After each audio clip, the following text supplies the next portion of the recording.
জীৱনৰে প্ৰতিপল যাৰ বাবে বিলাই দিলি, সিহঁতৰো আজি তোৰ বাবে ভাবিবৰ আজৰি নাই।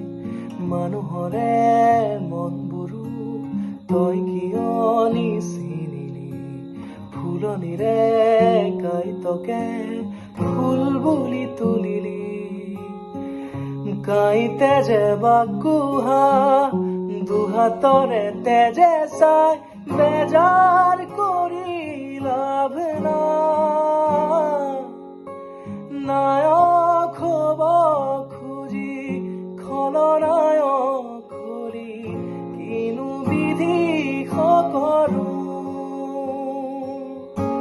কিনো তই বিচাৰি আজি কিনো পালি বুজিব